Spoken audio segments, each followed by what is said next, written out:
at least for our first presenter, which will be Ryan Silvey, the chair of the Missouri Public Service Commission.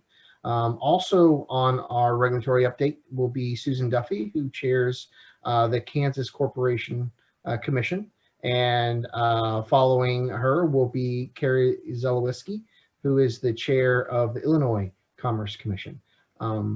One benefit that we have seen from being able to do virtual is the fact that it is always really hard to pull away the busy regulators and elected officials from different states. So we're really, really happy to be able to have both, or pardon me, all Ryan, Susan, and Carrie here with us. So at this time, I'd like to welcome you all. And first up is Ryan. Chairman Silvey, are you there? I am. Thank you very much. I very much appreciate the opportunity to be with you guys today. It's always good to see my friends Tracy and Travis from the legislative days. We don't get to see each other in person much anymore, but even on a screen, it's nice. So appreciate the opportunity to be here with Chair Duffy and Chair Zaleski and giving you kind of an update on what's going on regulatory-wise in the Midwest, and have the opportunity for the first PowerPoint of the day, which I'm sure everyone is super thrilled about. So let's go ahead and get started. Next slide, please. As you just heard from Travis and Tracy, they mentioned the gas ISRA statute as far as legislation that was passed last session, so I'm not going to spend much time on that.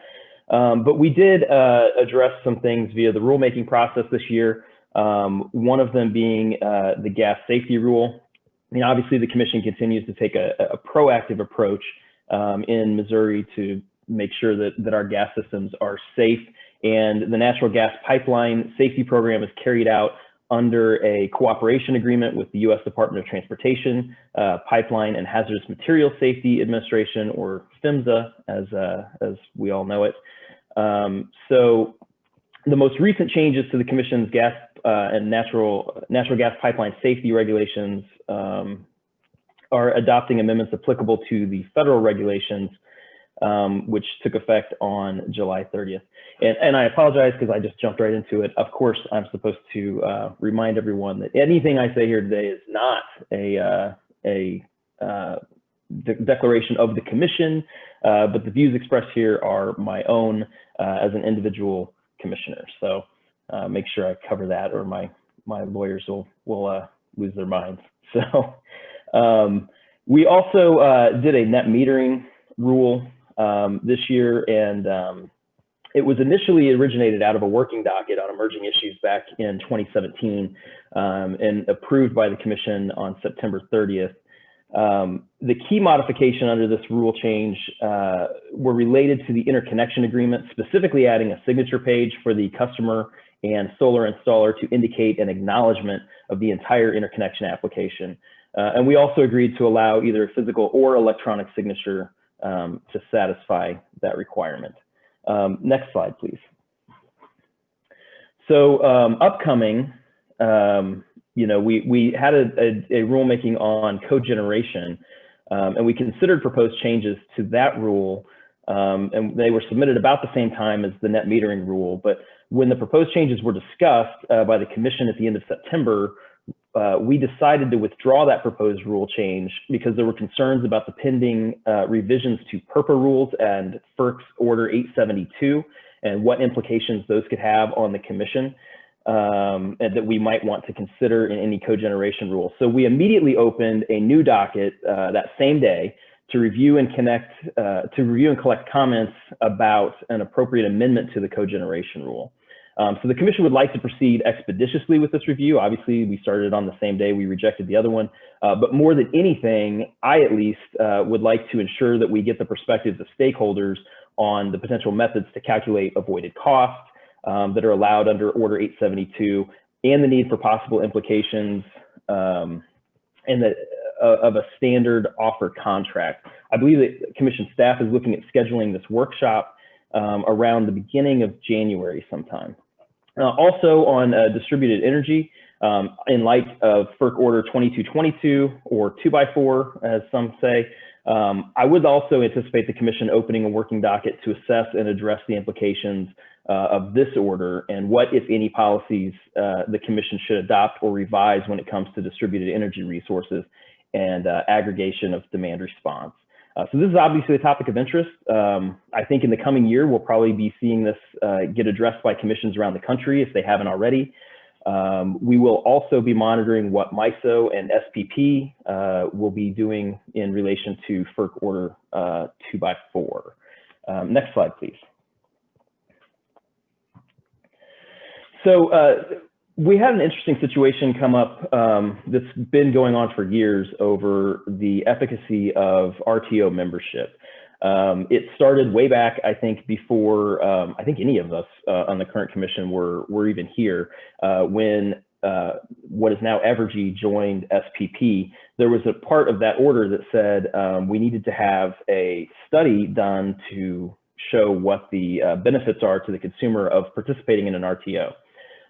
Over the years, that condition has been kicked multiple times. It's been extended because there's concern over the cost of actually doing that kind of a study and whether or not it would be worth it to actually follow through with that condition. So after multiple years and multiple commissioners coming and going, we've decided to open a working docket on this to kind of get the answer and to undertake an examination of the factors and figure out if we can get to this or not. Because I do think it's important, and obviously the commission that allowed them to join SPP thought it was important. So it's something we're trying to finally get a resolution on. Next slide, please.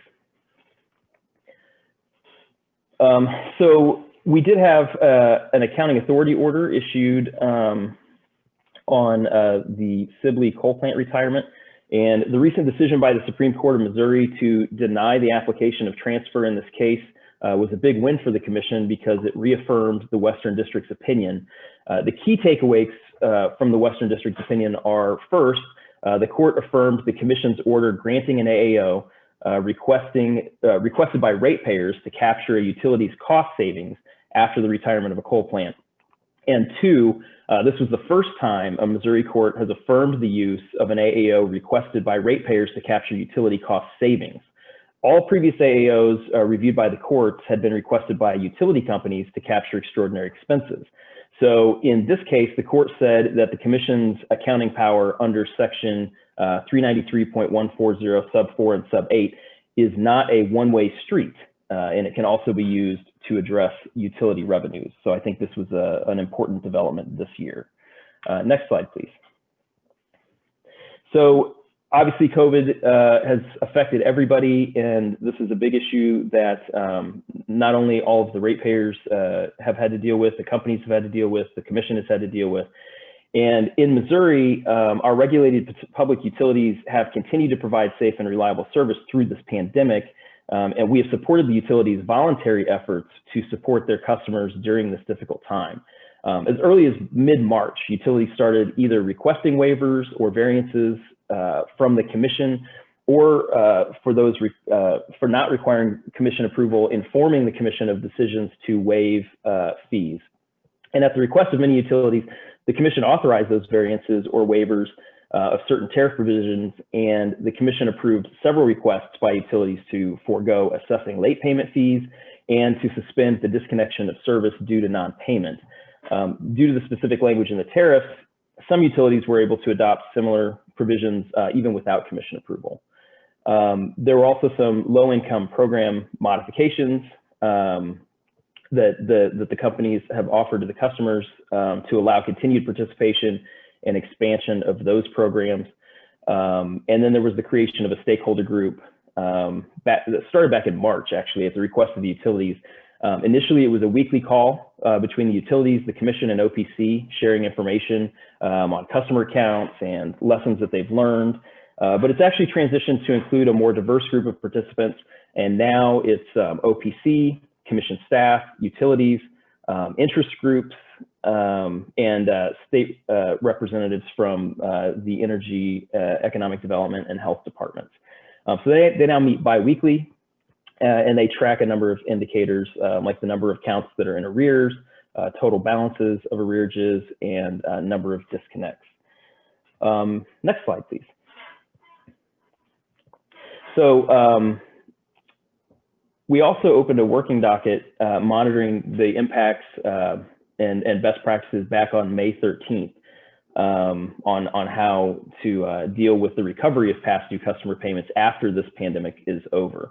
And even though the Commission recognized that in response to the pandemic, utilities have taken action to suspend disconnects for customers' non-payment utility bills, we also recognize that once the emergency is passed, utilities are going to have to be faced with the questions of how to collect those past due accounts without unduly burdening the vulnerable customers. So after staff filed its report, the Commission requested for staff to continue to monitor the key parameters related to past due payments for a 6-month period. Next slide, please. So in addition to all this, the Commission itself has had to adapt in a number of ways in dealing with the pandemic. And we've actually been working remotely since about February. So over 9 months now, we've been doing nearly everything remotely, and the trains have continued to run on time. We've continued to have our hearings. We've continued to have public input at those hearings for local public hearings have now moved virtual. And going forward, we're actually assessing how our staff is going to transition back to the office and what does that look like? Because I think all of the world really is looking at how is work life going to be affected by this long term. And we've done surveys with our staff, and actually a majority of them would like to continue or show interest in continuing to work from home, at least in some capacity, after this pandemic is over. So we're currently going through the process of assessing that and figuring out how we can continue to provide the service to the taxpayers and provide our employees the flexibility to continue working from home if they choose. Next slide, please. So, I mean, as many of you are aware, the goals of the SEAMS Liaison Committee, which was started back in 2019, is to identify potential areas of improvements along the MISO and SPP SEAM, including equal considerations of beneficial regional and interregional projects in transmission planning. Some of the recent committee activities, we've had stakeholder feedback, requested and analyzed feedback from stakeholders on the white paper on the history of the MISO SPP SEAM and on potential analysis to be performed on markets, operations, transmission planning issues along that SEAM. We've also had an analysis of market and operations issues on the SEAM contracted with the SPP Market Monitoring Unit and the MISO Independent Market Monitor, performing an analysis on the market's operations issues for that SEAM with 4 reports delivered in fiscal year 2020. Next slide, please. SEAM. You know, a lot of effort's been invested in transmission planning within the RTOs and at the SEAMs over the last 5 years, but unfortunately we haven't seen quite the level of success that we had hoped for. So to address the SEAMs planning, MISO and SPP have developed a new approach for interconnection transmission planning, which will kick off on December 11th, just a couple days from now. And this will be a 12-month study to identify transmission projects to address interconnection challenges. And finally, the impact of all the renewables being added to the generation matrix on the transmission system and the continued monitoring of those. You know, we can't afford to get behind in this. It's going to impact long-term the goals of utilities and our state. Next slide, please. FERC 2222 or 2x4, this is a pretty big deal. And unlike most states that either have only one RTO or one primary RTO, Missouri is nearly equally divided between SPP and MISO and electric cooperatives. So we have multiple SEAMs going everywhere. And given that each RTO is going to approach this order differently, we're going to be monitoring how SPP and MISO respond to FERC on the 2x4 order. Next slide, please. And, you know, as mentioned towards the end of the last discussion, utilities are continuing to decarbonize. You know, Ameren has a goal to achieve a net zero carbon emissions by 2050 and add 5,400 megawatts of renewables by 2040. Evergy has large amounts of wind to be added and are working towards similar decarbonization goals.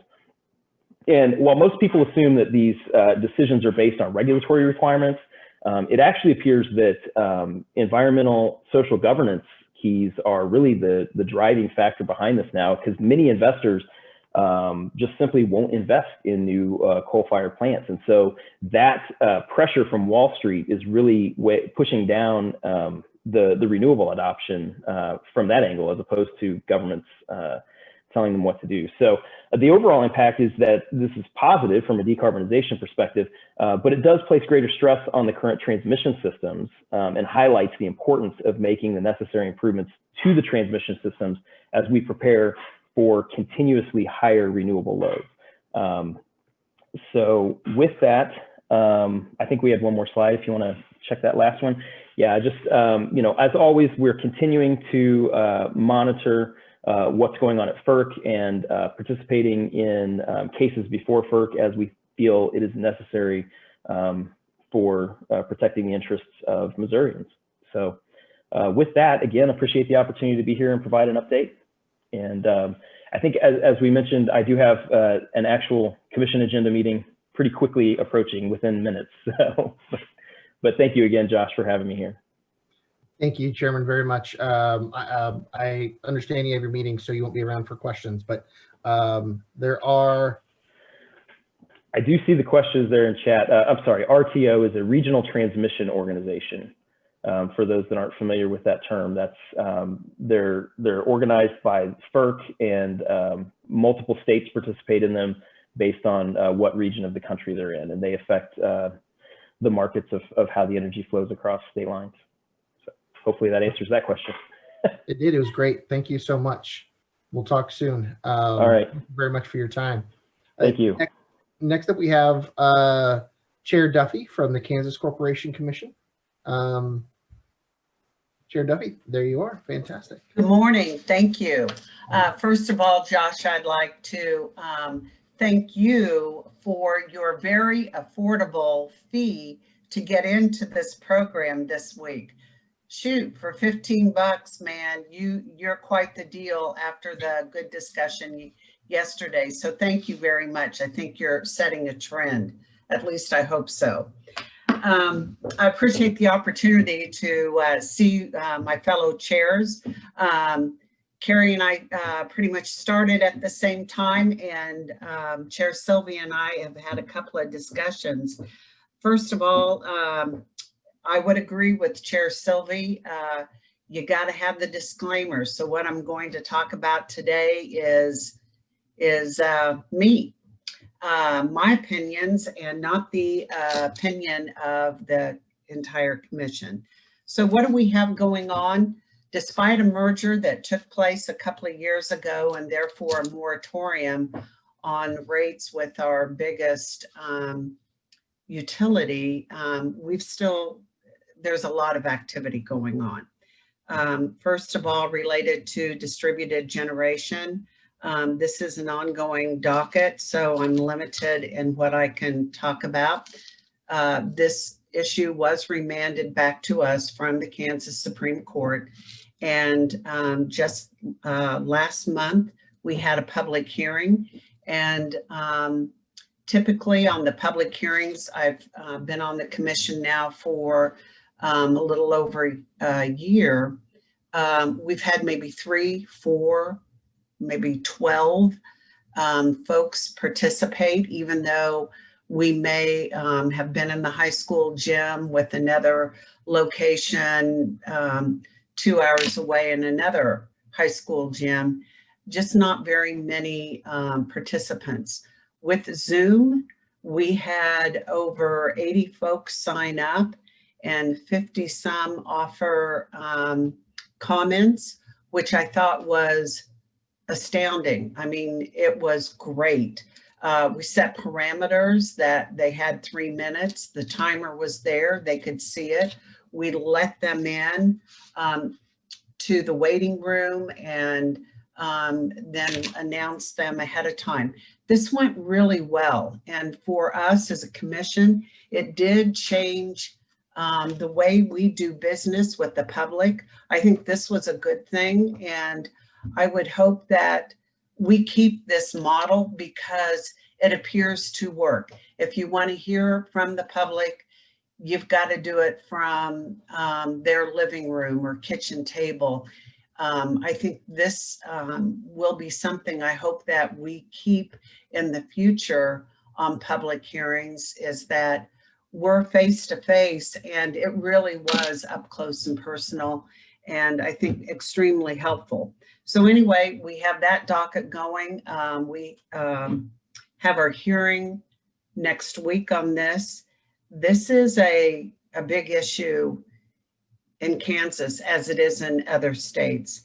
And I think it's one that really does require us to put on our thinking caps in a major way. Securitization.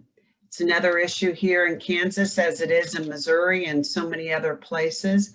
I appreciated the discussion yesterday. I'm hopeful that we will have a bill that goes to the legislature. I understand there's going to be a bill in Missouri.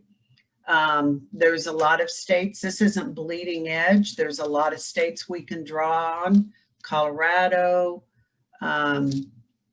Florida. I mean, a lot of good examples. Montana. So I'm hoping that we can walk into the legislature. This is the third year that they will have dealt with this issue, as there's been bills in the past.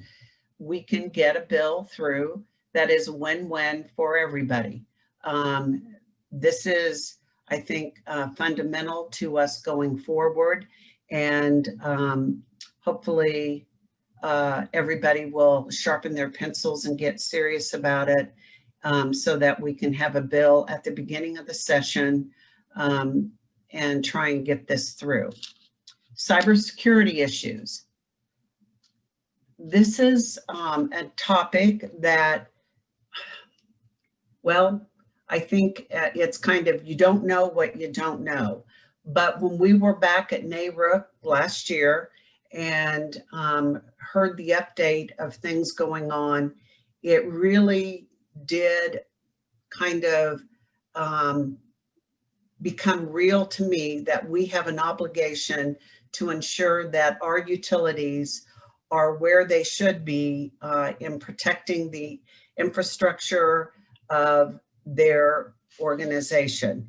As such, I've talked with Chair Sylvie, and even though we've participated in a NERC CIP exercise with Evergy this last month, I've talked with Chair Sylvie, and we are going to do a shared tabletop exercise between the two commissions and Evergy coming up this year.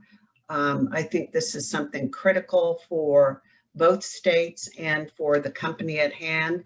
Hopefully this will then transition next year into beyond the tabletop.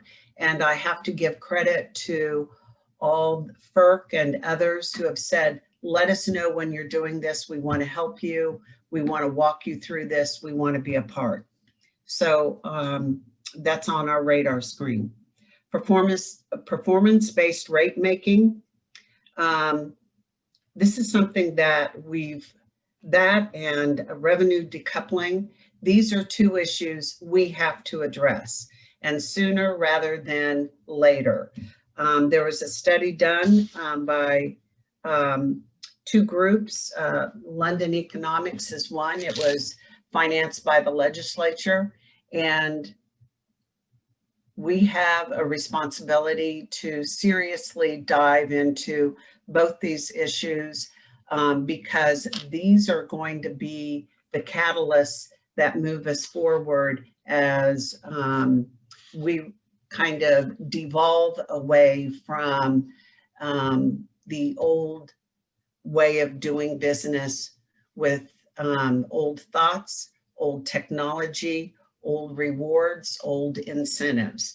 So both of these things we've got to get staff engaged and the companies and the legislature and start making some headway.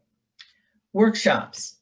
We just completed a workshop on a Evergy Sustainability Transformation Plan. To me, this was critical to our understanding of where the company is going, but by bringing in other entities to speak and ask questions and share their thoughts, I think broadened horizons greatly. And I do believe that workshops are an essential tool for commissioners and for staff to get breadth and depth of understanding or misunderstanding with the public, but also with the stakeholders, all stakeholders. So I hope that we continue these workshops. Yes, they take time, but I think the value is extremely important. And I think we ought to do this on a variety of issues. And I think it's important for me as a commissioner, but really more important for staff to understand the publicness. Let's see here. I've got some other notes. I think a lot of what we're looking at is going to be affected by what happens with the federal government and the change in leadership. I believe there has not been any leadership as it relates to our subject matters. And I'm hoping that that would be helpful if on these very critical issues that we really do get some input at the very top, the executive branch. I'm not expecting much from the legislative branch, as I believe they are in true gridlock. And I just don't see that changing. And that is sad, because we need them to be on so many issues. We need them to pass legislation.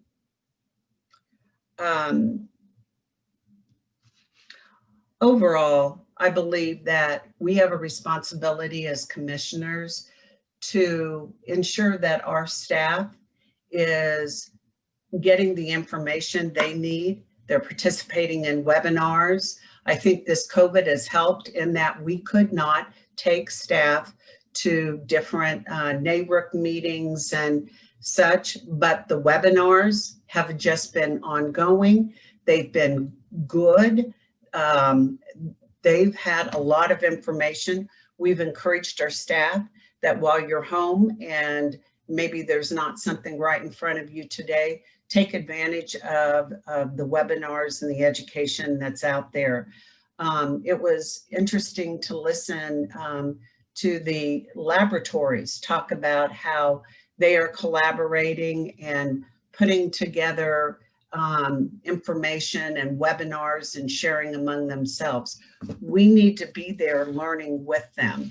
And I do appreciate the value of what's coming down the pike, so we have an understanding, so that when it does become scalable, that we're informed and we're involved. And I think that is something that, as a commissioner, is my job to ensure that staff is engaged. With that, I would like to announce that we have finally hired an energy director for our energy office. His name is Mr. Keith Cooney. He comes to us from Oregon. He was the energy policy manager in the Community Action Partnership of Oregon. He is a Kansas kid coming back home, so that's great.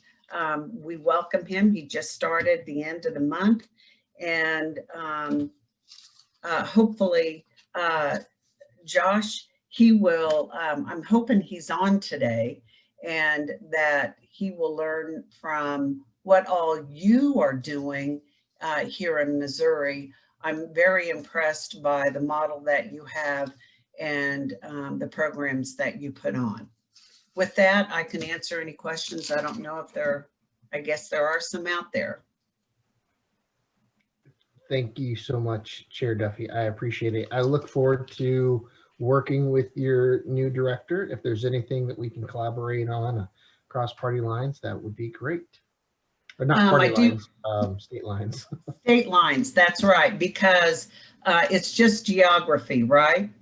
And I think we have a lot to learn from each other. I see there's a couple of questions in terms of performance-based rate making. And that is typically, it's just, let me see. It is a different way to provide financial incentives to lower rates and costs or improve non-price performance, so that you tie it to something different than instead of just building. And instead of just building stuff, you tie it to their actual performance. So that answers that. And revenue decoupling. So I think as we look at decoupling, it's a revenue adjustment mechanism that really does reduce the risk for utilities and consumers by separating sales from revenues. And I think this is intrinsic as we talk about solar. Definitely. Great, thank you. And Chair, will you be able to stay on after Chair Zaleski's presentation? yes, I will. So, and so good to see you, Carrie. Great. Well, we will, I encourage everyone to continue to provide questions through the Q&A button at the bottom of your screen. But at this time, we'll go ahead. Chair Zaleski, thank you so much for joining us from Illinois. I'll hand it over to you. Thank you. Can you hear me? Yes. Okay.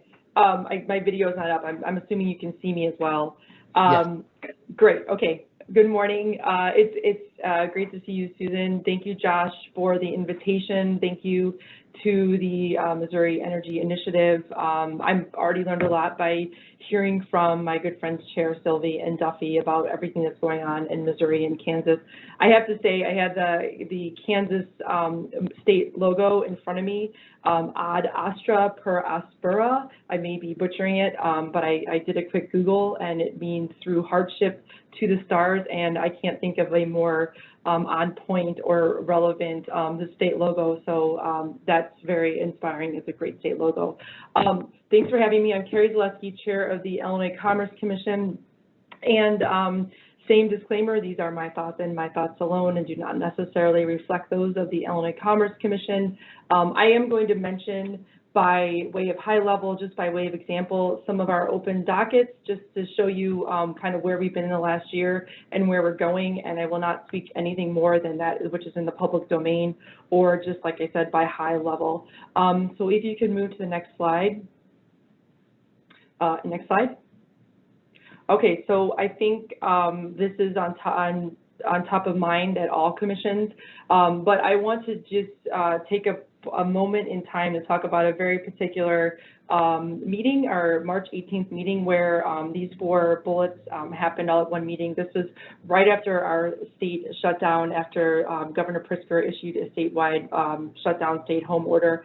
And following that order, we entered a couple of really important dockets in response to this pandemic.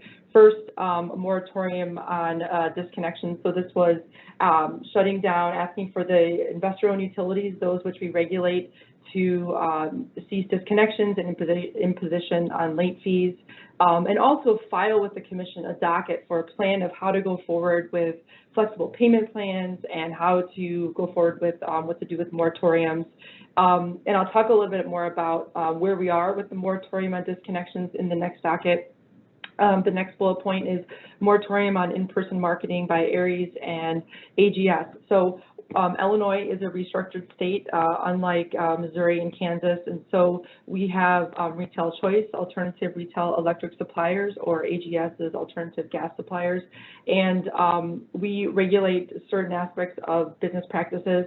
And so what the commission did was we ordered a moratorium of in-person marketing. So the commission determined that going door to door and selling their product was not conducive with COVID concerns. So this was an order that was issued in an emergency basis by the commission. Third, we entered on this March meeting a notice of inquiry on affordability. So this was something that was in the works to issue a notice of inquiry. There's a lot of prep work. So it was in the works for a couple of months, but I mention it here because it is, I would argue, very timely. Affordability is, I think, always an issue and something that should be thought through and revisited. The definition of affordability, if we really are getting the help to the people that need it most, but arguably there might be a new type of affordability as we move past the COVID, the pandemic, and how it impacts people's lives and their economic stability. But also in the years and months after of, it's not sure how the economy will recover. So this is an ongoing notice of inquiry. And then I have to talk a little bit about the way we moved to remote working. The props really go to our staff, our IT staff. We thought they were good, but they certainly proved it in the days and weeks after the shutdown. I've been working in state government at the state of Illinois for 15 years, and I have been on many of calls and working groups discussing of how we could figure out a way to let state employees work remotely once a month to be more like the federal government, and we could never crack that nut. Well, we did it in one weekend. It was a long weekend. Being on the phone with my general counsel and our interim executive director, who is also our bureau chief of public utilities, and senior IT staff, and we did it within hours. And staff continued on not missing a beat, doing everything remotely from our hearings. Under emergency order, we had the ability as commissioners to engage a quorum remotely. And we, when the shutdown happened, we were streaming our meetings by audio, and it was poor audio. And so I requested, nicely asked our IT staff if we could shift over to a better video streaming capabilities. And again, they did it in 2 days. And this is one of those examples where we'll probably not go back. This is something that was good that came out of the process of moving to working remotely. There we are. We started in March and we still are remote, and it looks like we'll be there for the very near foreseeable future. Next slide, please. So I want to talk a little bit about the moratorium on disconnection docket. There's been a lot of twists and turns, and so I just want to cover kind of where we started and then skip to where we are now so you have an understanding of the current state of play. So I talked about that March meeting, and we asked the parties to come back to the commission and file their approach to going forward. And what the parties did was they got together and they negotiated a stipulation. And by parties, I mean the utilities working with the Attorney General's office and CUB and other entities to figure out an approach that everyone can agree on. So, we were really glad to see the parties could come together in this way with a stipulation that was presented to the commissioners, and we ordered in June. So this is a stipulation that had moratoriums in places with different deadlines that have come and gone, but have since been extended. But two things I want to mention that was a really important part of the consumer protections that are still in place. Deferred payment arrangements, which are always in place, the ability for somebody who has arrearages built up to call their utility and ask for more time to chip away at their arrearage. And the deferred payment arrangement under these new protections would lengthen the time to 18 months with less money down, even down to 10%. And if you can prove hardship or that you're a low income, even down to 0, that's an important point. Another really landmark important piece of consumer protections in this approach was bill assistance payments protection. So if you were a customer and you called your utility, explained your hardship, you may qualify for an amount off, a fixed amount off of your arrearage. Depends on the utility, depends on your circumstance, but it's really a great tool for someone that's really struggling and watching their back pay build up.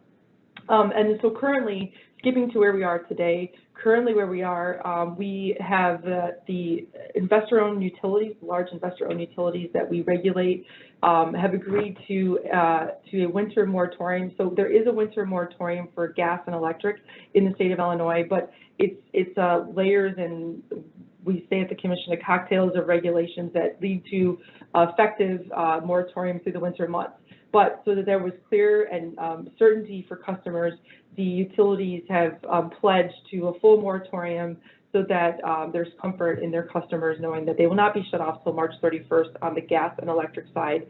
Now for water, there is no winter moratorium, but what the two investor-owned utilities that we regulate on the water side agreed to do was agreed to no moratorium for those that either are low income, they are eligible for LIHEAP, for example, or they self-certify. And so if you call and you explain that you're experiencing a hardship because of COVID, and it's really just explaining your situation, you can qualify for this extra protection.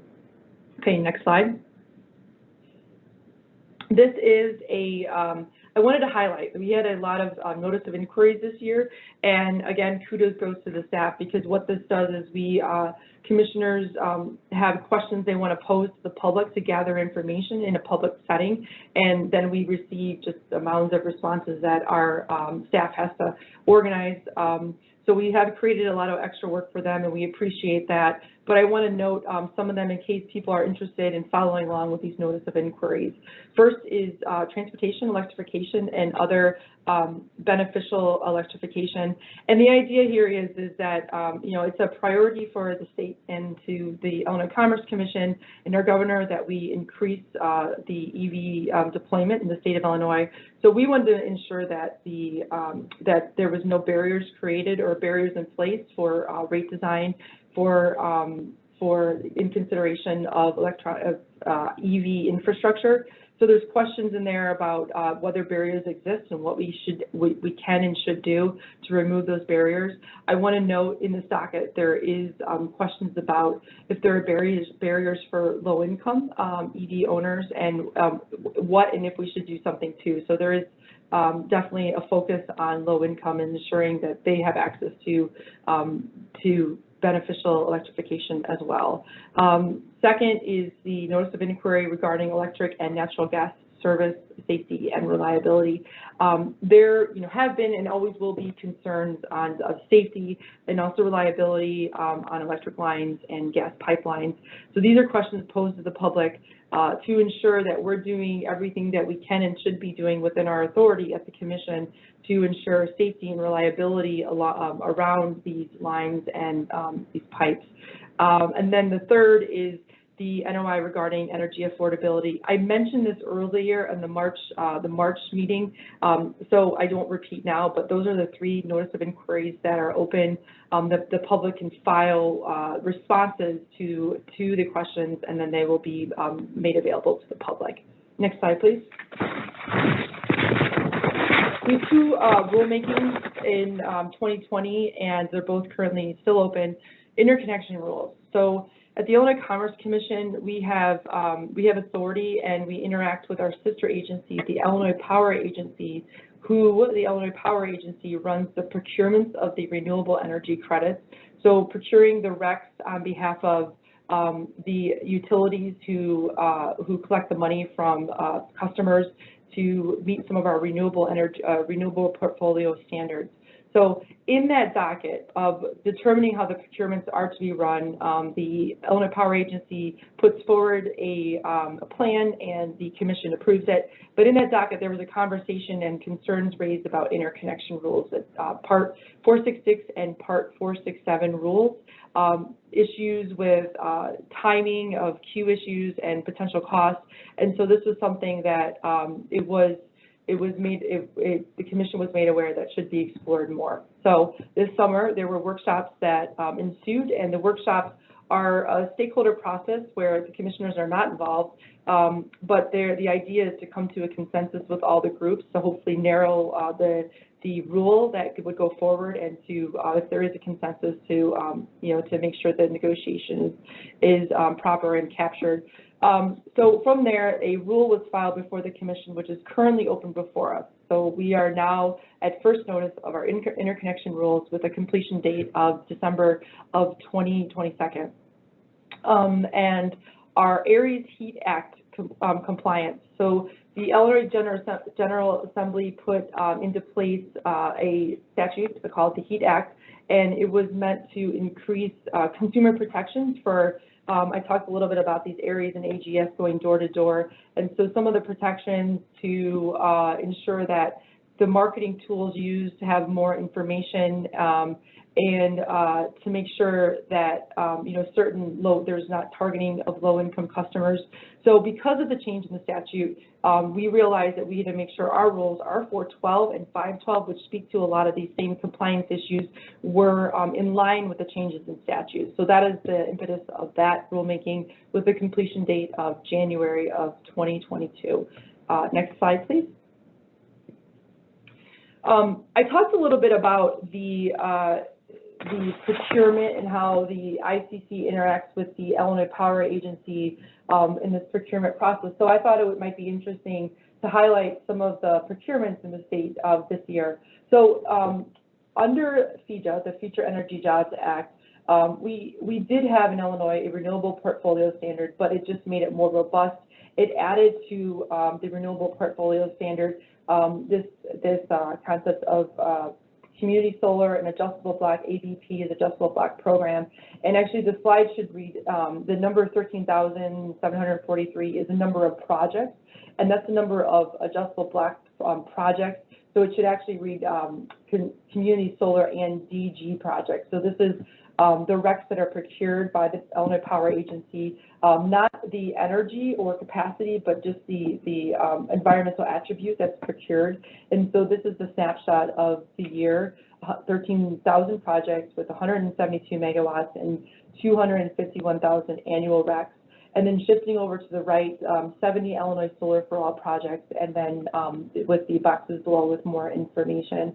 So Illinois Solar for All is something that was new under FEJA as well, and the idea is to ensure that people that may not otherwise have access to participate in the transfer to clean energy, low income, for example, low income customers can participate. So these are ways to allow low income customers to participate in things like rooftop or community solar, or non-for-profits to participate with no money down or very little money down, and protections to ensure they're not paying more if they shift over to solar. So this is the RECs that were procured by the state.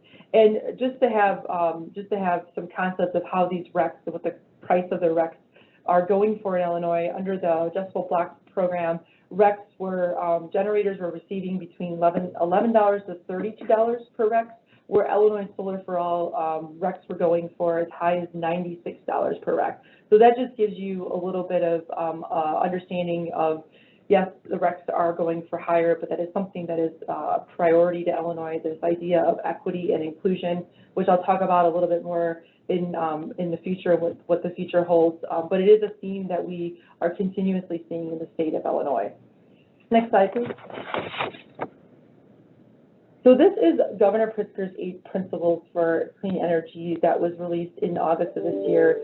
And before this, there's been a conversation about energy legislation coming for some time now. There's some fixes that need to be made, for example, the funding of the procurement that I was speaking to and other ideas. And I think the legislation just starts including more and more, and they become larger and larger pieces. So there were some bills that were floating around, some language floating around in Springfield.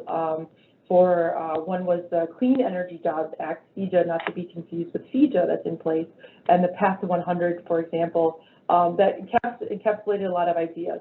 So what the governor did was he put forward his principles. Now this was not legislative language, these were just ideas and principles, priorities that he saw that he would like to see in legislation that comes to his desk eventually. So he has these 8 pillars, there's a lot of words on this slide. I want to just, it talks about a lot of different topics, but I want to note a couple things about the principles. You can, if you want to Google it online, there's a lot of information. You can read his principles written out. He talks about the urgent need to address climate change, hoping to make Illinois a global and national leader on clean energy, investing in battery storage technology, for example. But he talks about going forward with a market-based solution like carbon pricing. So with the MOPR order that came out from the FERC in December of last year, there was a national conversation of possibly some states that had the state subsidies moving to an FRR, or fixed resource requirement, which was one approach. Well, in Governor Pritzker's his 8 principles, he speaks to the fact that perhaps the FRR is not the right approach, that maybe a market-based solution might be a better approach. And so he just, that's something he mentions in his principles. He talks a lot about electrifying the transportation sector.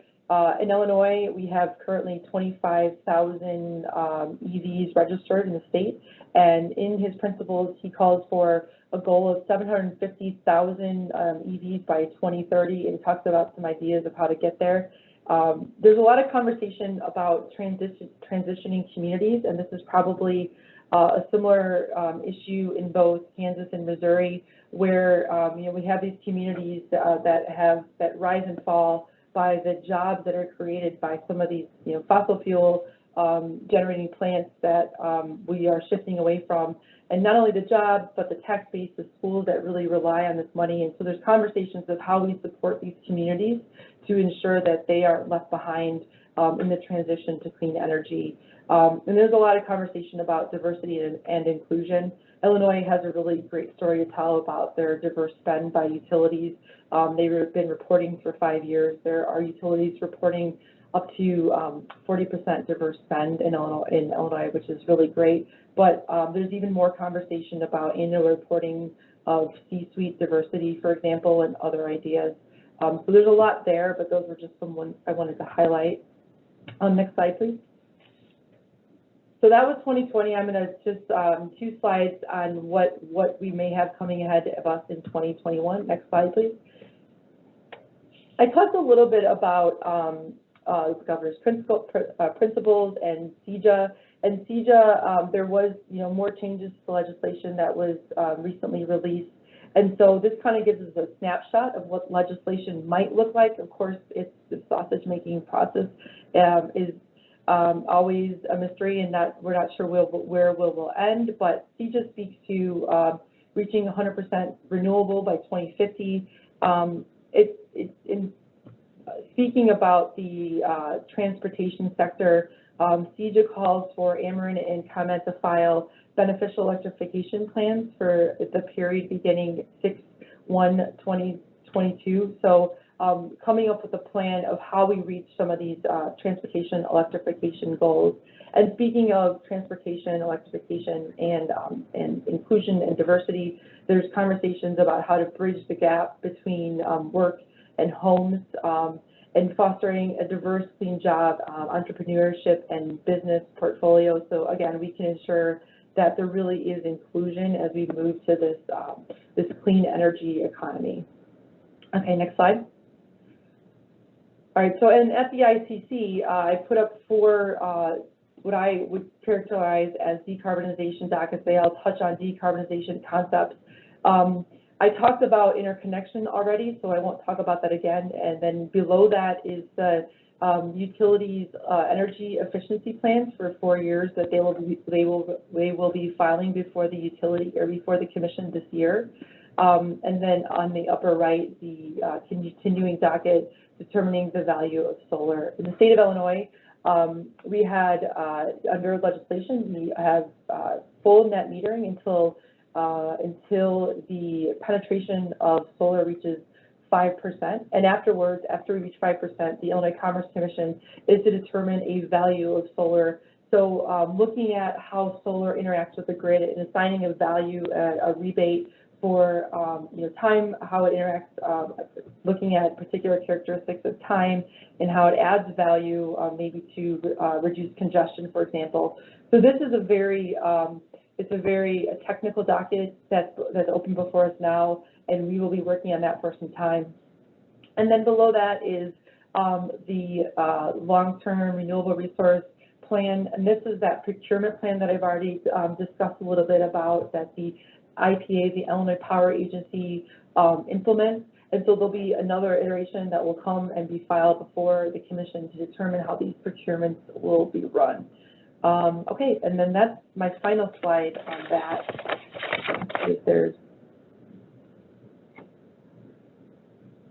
going from the bottom, adjustable block program, that refers to the way the procurement is run. It's blocks, and we use a lottery system to, we set it, there's a price set by the Illinois Power Agency, and they contract through an outside source, and they're set in a very particular way, but it's how REC's prices are set, and then different generators can bid at those different prices. REC's is renewable energy credits. That's that environmental attributes that I mentioned, so a value because it's considered a clean source. And then water shutoffs, I may have answered, but I'll just, if I wasn't clear, and I don't know if this is before or after I said, water shutoffs in Illinois. Now, we do not regulate unis and co-ops, so this is only the investor-owned utilities on the water side. There's 3. They are no shutoffs during the winter months for low income. So not only those who qualify for low income, but also those who self-certify. So they call and explain their hardship.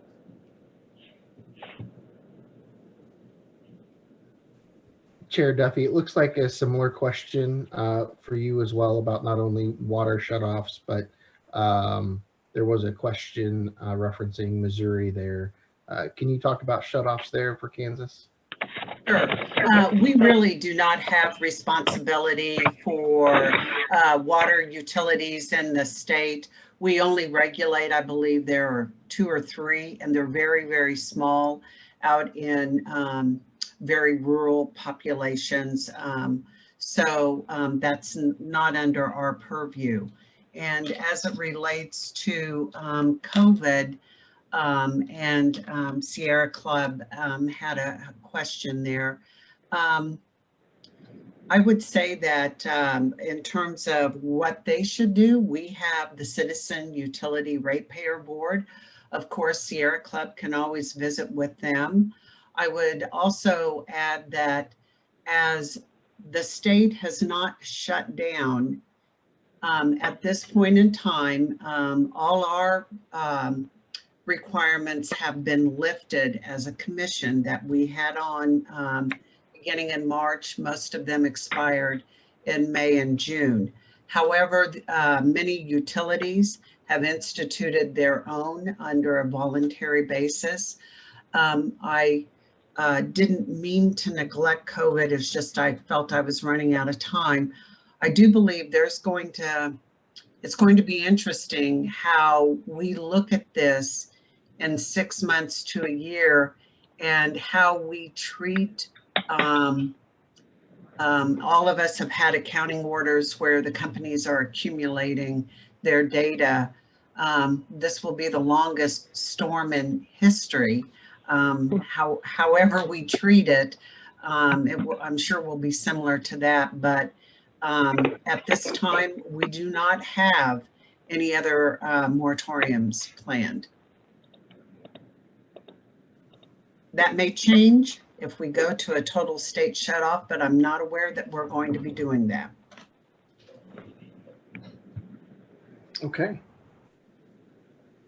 I also would, if I could, Josh, Carrie talked about how their staff and Chair Sylvie did too. They were prepared and ready to work from home. So were we. And I really credit our IT staff, how nimble we were and really far ahead of our Department of Administration guidance. We were prepared before I think they were. Here's the downside. I don't think we'll ever be all of us back in the building like we were before. The genie's kind of out of the box. I think that's a good thing. But I do believe there's a downside, and that is that hall conversation. As we have a lot of folks ready for retirement and we bring in younger staff that stand around and let's just meet in the hallway. And I heard the discussion outside the door, that sort of thing, stopping Jim and say, hey, come in and tell us what happened, 2 years ago on this docket. We're missing a lot of that, I think, with our younger staff. We're missing that camaraderie.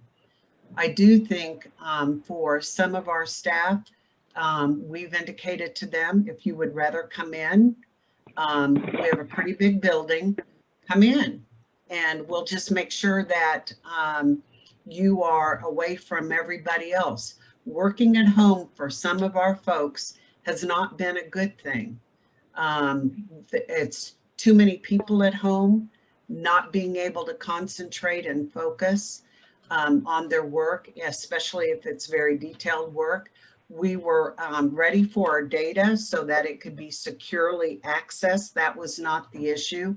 But I think there are some other issues related to our staff that we really need to be aware of.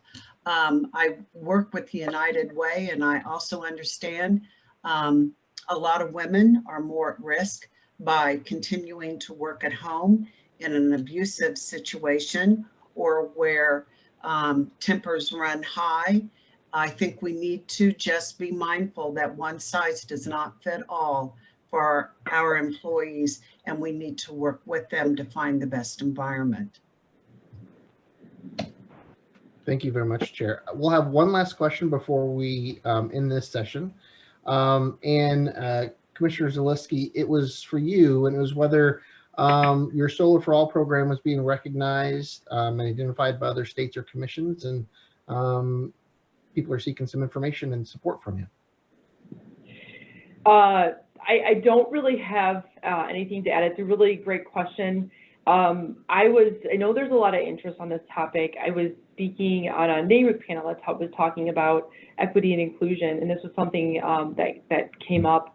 And so maybe in speaking about it on different forums, there'll be interest. I haven't been personally contacted. I think I can't speak for my sister agency, the Illinois Power Agency, whether they have as well. I always think it's great to collaborate. I think it's great to learn from other states. I know if other states are out there that are doing it, I'd like to hear what they're doing as well. So I don't really have a great answer other than not that I'm aware of. I personally haven't been contacted. But if there are questions, please feel free to reach out to our commission, and happy to provide answers. Thank you both very much. It was great to be able to have your voices take part again in this conference. Really do appreciate it. It's good to see what our neighbors are doing as well. So again, thank you so much. Have a great rest of your week. And if there's anything we can do for you, please let us know. Thank you. Be well. Thank you. Well, at this time, I am honored to deliver our first ever Jim Fisher Lifetime Achievement Award.